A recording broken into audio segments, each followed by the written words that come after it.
आज हम जीव विज्ञान के अंदर इकाई 1 शुरू करेंगे, जिसका नाम है सजीव जगत की विविधता। और इसमें पार्ट 1 है जीव जगत। तो इसमें जीव विज्ञान यानी जीव विज्ञान क्या है, तो जीव विज्ञान को इंग्लिश में बोलते हैं बायोलॉजी, जिसको हम अगर तोड़कर 2 भागों में डिवाइड करें तो एक होता है बायोज, दूसरा होता है लोगस। बायोज माने लाइफ, लोगस माने स्टडी यानी जीवन का अध्ययन। तो जीव विज्ञान जीवन के अध्ययन से संबंधित है। उसी के आधार पर इसकी परिभाषा यानी विज्ञान की वह शाखा जिसके अंतर्गत जीवधारियों का अध्ययन किया जाता है, जीव विज्ञान कहलाता है। जीव विज्ञान शब्द का प्रयोग सर्वप्रथम लैमार्क और ट्रेवेरेंस नामक वैज्ञानिकों ने 1802 में किया था। यानी लैमार्क और ट्रेवेरेंस, इन 2 वैज्ञानिकों ने सबसे पहले जीव विज्ञान शब्द प्रयोग किया। और जीव विज्ञान को 2 बड़े भागों में बांटा जा सकता है। पहला भाग है जंतु विज्ञान यानी जूलॉजी। तो जंतु विज्ञान के अंतर्गत समस्त जीव जंतुओं का अध्ययन किया जाता है। उसमें चाहे एक कोषीय जीव हो चाहे बहुकोषीय जीव, सब जीव जंतु विज्ञान के अंतर्गत आते हैं।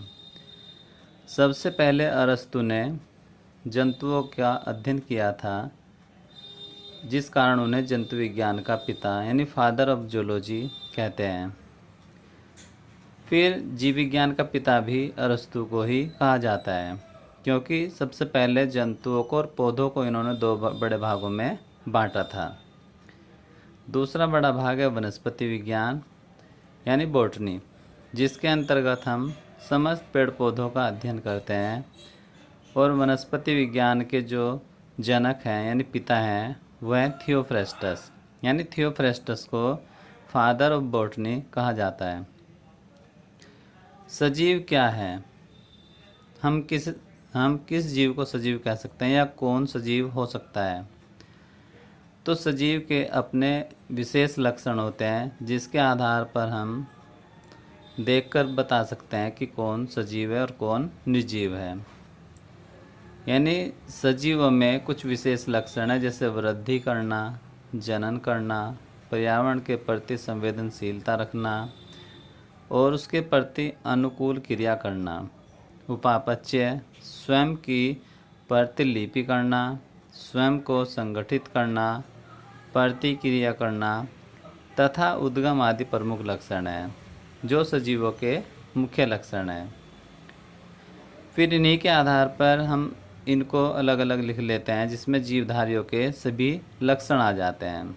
तो सभी लक्षणों में हम पहला लक्षण लेते हैं वृद्धि यानी ग्रोथ।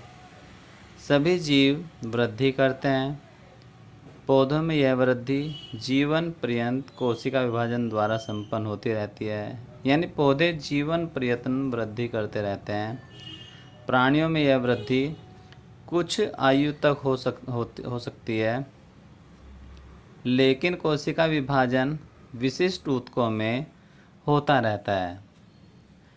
तो इस तरह से ये सजीव का पहला लक्षण है।